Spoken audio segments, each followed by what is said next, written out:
Welcome to Buhay Beats episode 19, pro-life information to keep your hearts beating for the cause of pro-life. Now, there was a time, not too long ago, 2012, where the Philippines passed the reproductive health bill. Now it's the RH law, and that was a long time fight of pro-lifers.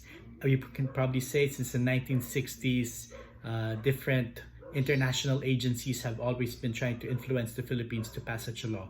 To promote contraceptives, to promote sex education, even to promote abortion, to make them legal here in the Philippines. And for the longest time, we fought it off. It didn't really progress in both houses of Congress. But in 2012, that all changed because of a liberal president, and he made it a priority bill.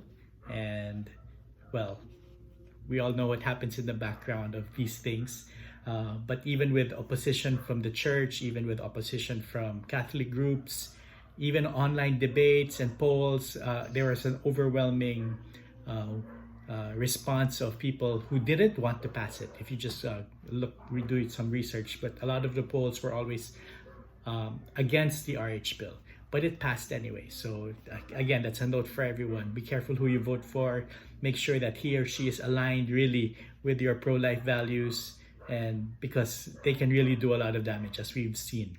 It's a good thing that we were able to bring it up to the Supreme Court, and we were part of that, our community, and strike down a lot of unconstitutional provisions.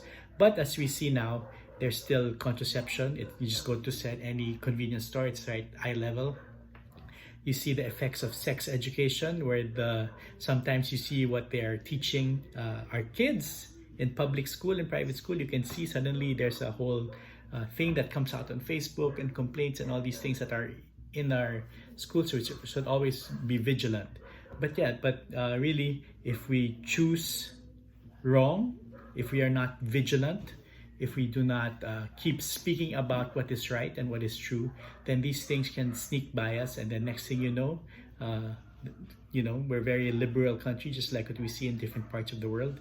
And you can also see that they're suffering because of it. There's so many issues, societal and familial issues that are happening around the world that we don't want to be a part of, that we don't want to happen to our families and our society. So let's keep our eyes open. Let's keep our thoughts and ears, do our research on the candidates that we want to vote. I attended some Senate sessions many years ago for this RH bill. We watched it on Congress. We listened to the speeches. We cried. We rallied in the streets. Why will we do it again? Why will we make ourselves go through all that again when we know who they are already? Some of the senators running already voted for the RH bill many years ago. Will you vote for them again? A lot of the congressmen voted for the RH bill, maybe running for re-election or going for the Senate. Will you vote for them again? You heard them give their speeches, I'm a Catholic, but.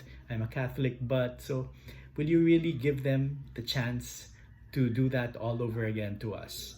So, keep your eyes open, do your research. There's a lot of emotions running high on social media especially, but keep your focus. Use the lens of faith, family, and life in choosing your candidates.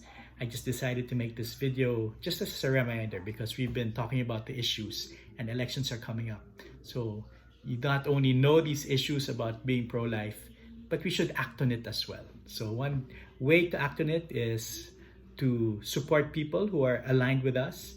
And if you support someone who you have questions about, like what I said before, bring up those questions, engage them in a debate, or engage them in asking those questions, so you're not giving a blanket recommendation or a blanket endorsement. So that's just a reminder for today about what happened, how many years ago? 9 years ago already, 10 years ago. Let's not make it happen again. We cried so much and we fought so much that time. Let's not make it happen again. So that's your episode for today, and hope to see you again tomorrow.